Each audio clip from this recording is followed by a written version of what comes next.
Introduction. Look, Deepak, what I got. I have a torch. Yes, it is. But I don't think that you have better than mine. Look what I have. I have a laser light. Laser light? Wow, it is quite fascinating. You know, my father gifted me on my birthday. My father told me that this light is very dangerous for eyes. But how does a light can harm our eyes? Actually, it is a light of narrow frequency, and light has its application in the field of physics. Can you tell me more of it? Yes, sure. In this lesson, you will learn about the dual nature of matter and radiation.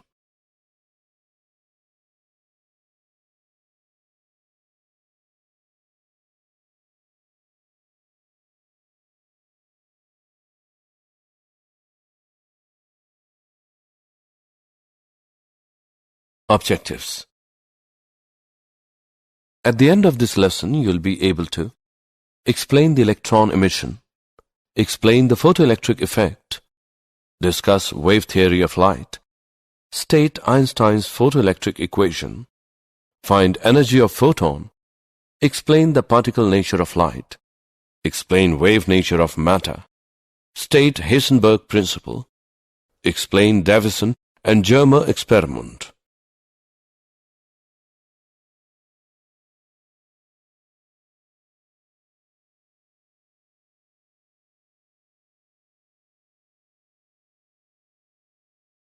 Electron emission. In some solids called metals, the electrons, particularly outer ones, are so loosely bound to their parent atom that they can easily move from one atom to the other and move about in the solid. These electrons are called free electrons as they are free to move inside the solid but cannot leave the solid on their own. These electrons are held inside the metal surface by the attraction of the ions and of surface forces. Thus, these electrons require a certain amount of energy in order to come out of the metal surface. The minimum amount of energy required to emit electrons out of the metal surface is called the work function, phi0 of the metal. This minimum energy work function required for electron emission from the metal surface can be supplied to the metal in any of the following ways. Field emission. Electron can be made to leave the metal surface by applying strong electric field. Thermionic emission. By heating the metal, sufficient thermal energy is received by the free electrons to overcome the attractive pull of metal surface. Photoelectric emission. Free electrons from the metal can also be released by supplying energy to them in form of light.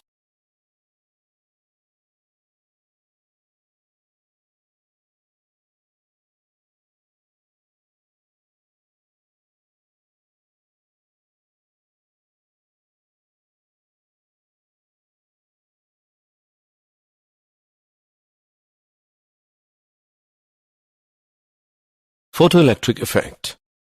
The emission of electrons from metallic surface by light energy is called the photoelectric effect, and the electrons so emitted are called the photoelectrons. Hertz observations.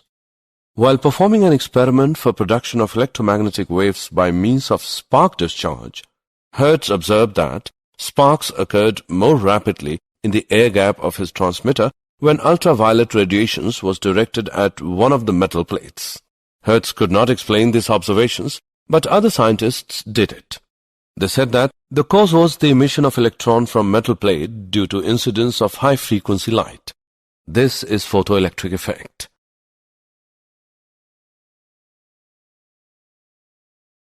Hallwalks and Lenard's observations. Philip Lenard observed that when ultraviolet radiation was made incident on the emitter plate of an evacuated glass tube enclosing two metal plates called electrodes, current flows in the circuit.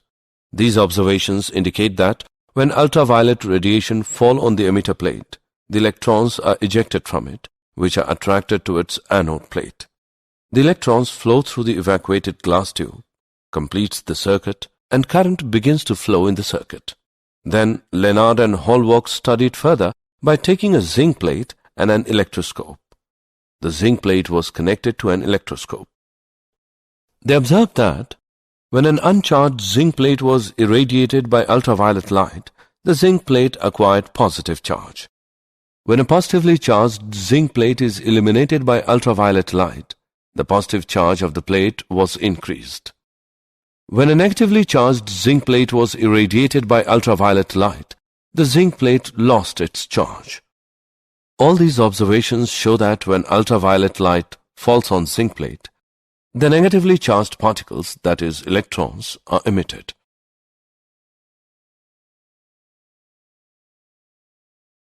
Experimental study of photoelectric effect, apparatus and circuit.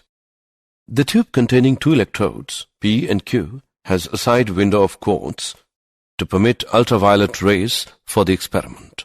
A source of radiation is suitably placed in front of the window such that the radiation falls on Q. P and Q are connected to a voltmeter with zero center. To provide the necessary voltage, we have a high-tension battery B connected to across a potential divider arrangement Mn with a key K. Effect of intensity of light on photocurrent. The photoelectrons emitted per second is directly proportional to the intensity of incident radiation.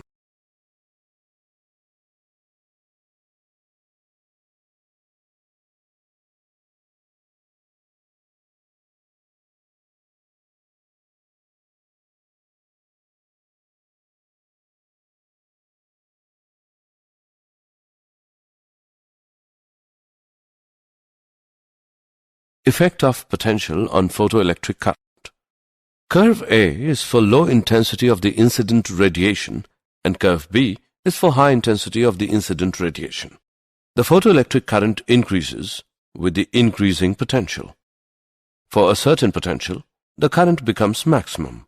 After that, increase of potential does not increase the current, and that is called the saturation current.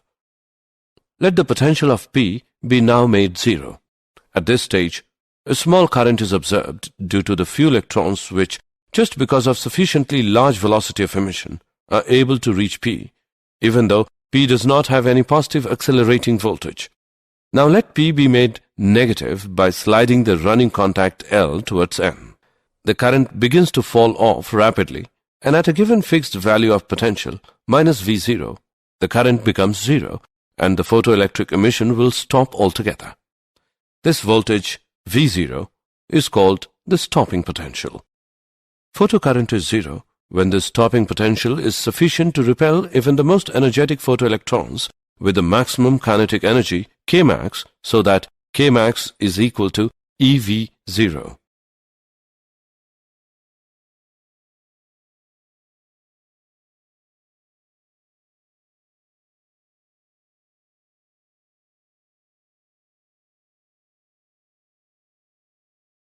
Effect of frequency of incident radiation on stopping potential.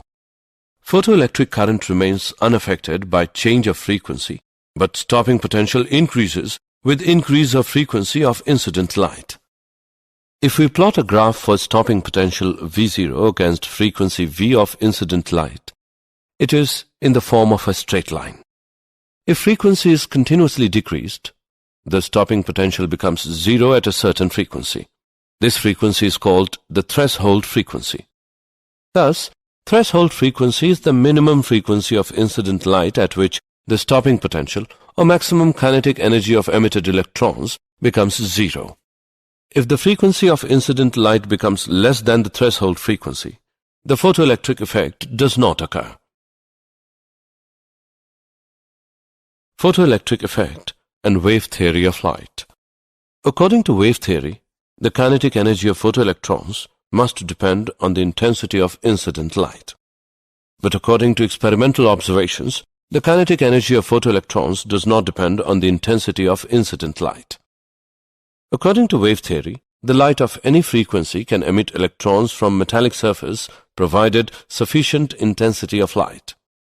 But according to the experimental observations, the light of frequency less than threshold frequency cannot emit electrons, whatever the intensity of incident light may be. According to wave theory, the energy transferred by light waves will not go to a particular electron, but it will be distributed uniformly, so emission of electrons will take some time. But experimental observations show that The emission of electrons take place instantaneously after the light is incident on the metal, whatever the intensity of light may be.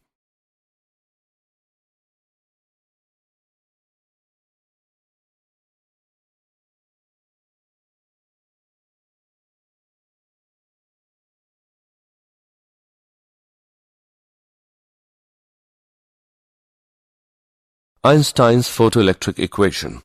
Energy quantum of radiation.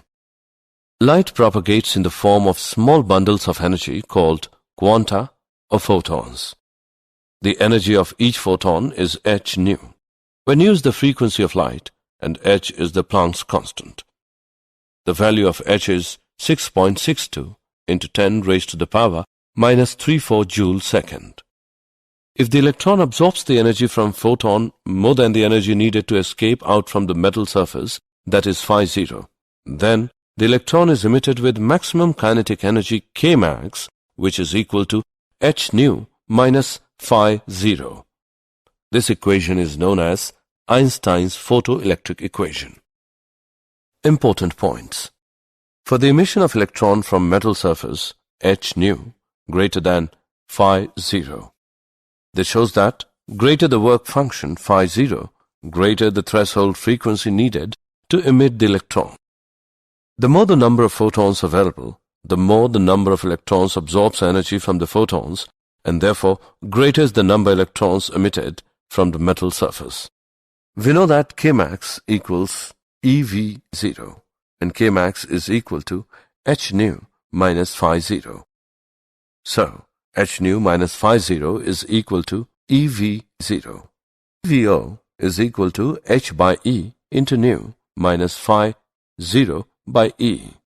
If we plot a graph between nu and V0, taking nu on x-axis and Kmax on y-axis, the graph is a straight line, since equations is of the form y, which equals mx plus c.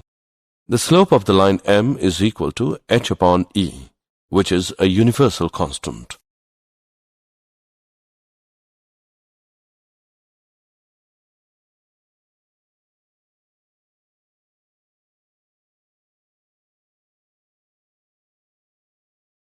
Example. If light of wavelength 4000 to 950 angstrom is viewed as a continuous flow of photons, what is the energy of each photon in EV? Given Planck's constant h as 6.6 into 10 raised to the power minus 34 joule second. Solution. The energy of photon can be found by E as h nu, E equals hc by lambda, name it as equation 1. C is the speed of light, which is 3 into 10 raised to the power 8 meter per second. From equation 1, E equals 6.6 into 10 raised to the power minus 34 into 3 into 10 raised to the power 8 by 4950 into 10 raised to the power minus 10 joule.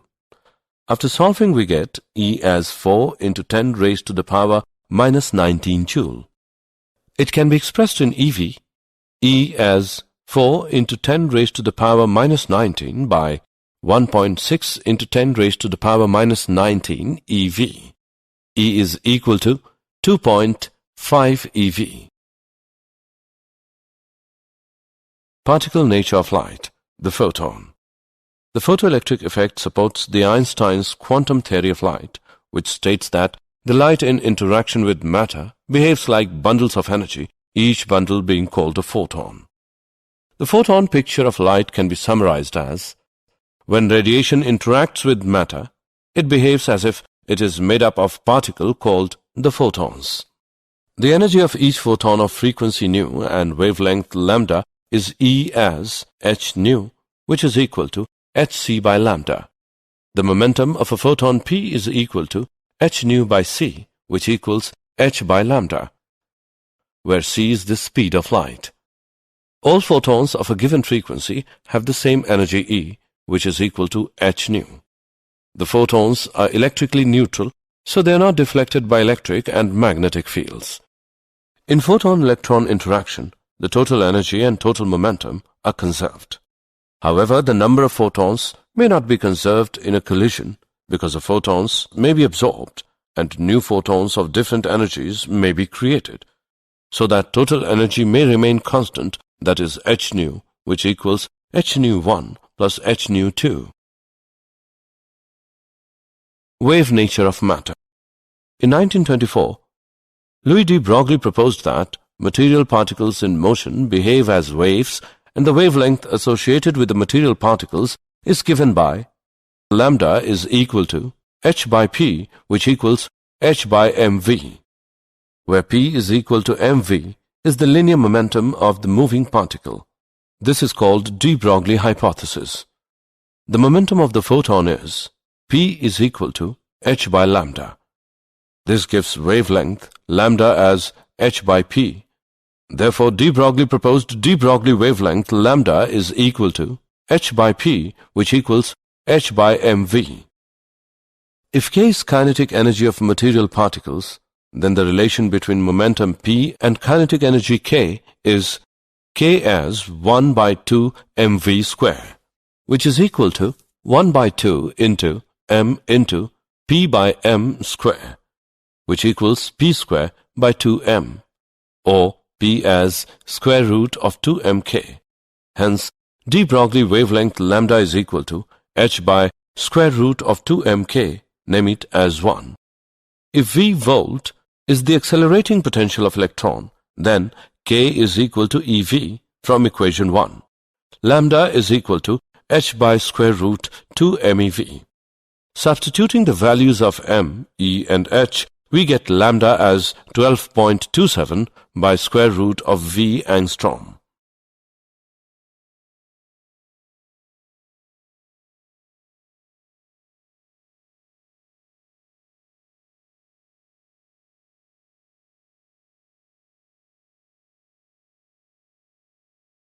Example. Calculate de Broglie wavelength associated with electrons accelerated through a potential of 5 kilovolt. Solution. Given V is equal to 5 kilovolt, which equals 5000 volt. From the formula given below, we can find the de Broglie wavelength. Lambda is equal to 12.27 by square root of V angstrom. Lambda plus is equal to 12.27 by square root 5000 angstrom, which equals 0.173 angstrom.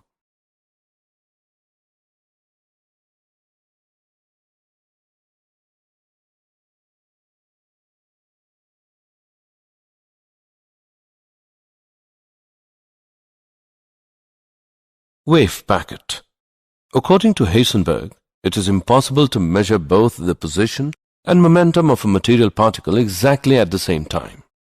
The product of uncertainties in simultaneous determination of position delta x and momentum delta p is of the order of h cap, where h cap is equal to h by 2 pi.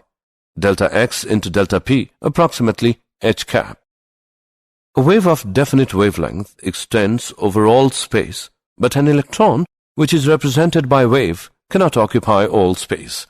Therefore, it was suggested by Max Born that a material particle, say an electron, is not equivalent to a single wave, but it is equivalent to a wave packet, which is superposition of a number of waves of varying frequencies and results in a finite region where waves interfere constructively, and the particle has maximum probability of occurrence in this region. This region is called wave packet.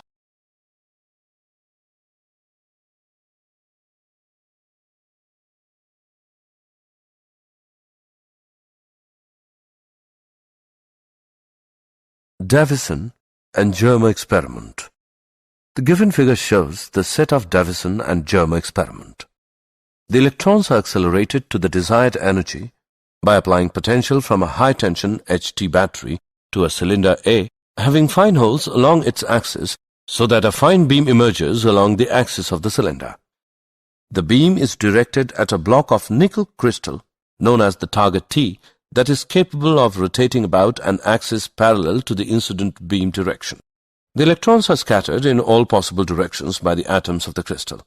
The intensity of the scattered electron beam in a particular direction is measured with a Faraday cylinder called the collector C. The collector can be moved along a graduated cylinder scale S and is connected to a sensitive galvanometer. The deflection of the galvanometer is proportional to the intensity of scattered electron beam entering the collector. The variation of the intensity I of the scattered beam with the scattering angle theta is measured for various electron energies. From de Broglie relation, the de Broglie wavelength associated with the 54 eV electrons can also be determined. For these electrons accelerated through a potential difference of 54V, lambda is equal to h by p, which equals 1.227 by square root of v. Nanometer is equal to 1.227 by square root of 54 nanometer equals 0.166 nanometer. The Davison-Germer experiment thus provides direct verification of de Broglie hypothesis of wave nature of material particles.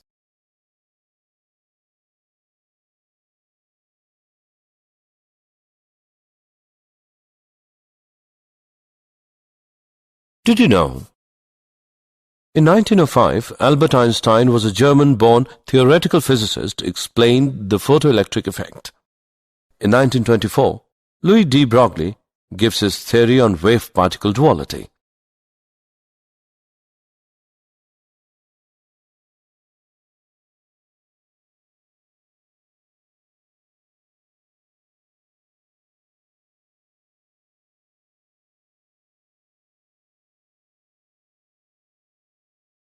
Summary. Let us summarize what we have learned. The minimum amount of energy required to emit electrons out of the metal surface is called the work function phi0 of the metal.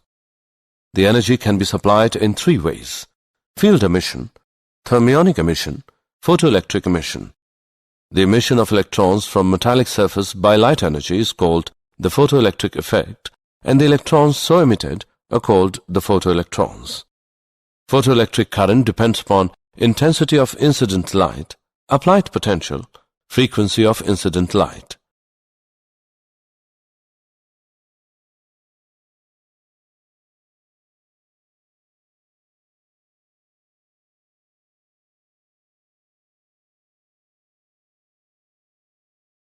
Einstein's photoelectric equation. Kmax is equal to h nu minus phi 0, where Kmax is the maximum kinetic energy. Nu is the frequency of light. Phi 0 is the work function of the metal surface. Einstein's quantum theory of light states that the light in interaction with matter behaves like bundles of energy, each bundle being called a photon. The energy of each photon of frequency nu and wavelength lambda is E equals h nu. De Broglie wavelength lambda is equal to h by square root of 2 mk, where k is kinetic energy of material particles. Heisenberg principle states that it is impossible to measure both the position and momentum of a material particle exactly at the same time. The Davison-Germer experiment provides direct verification of de Broglie hypothesis of the wave nature of material particles.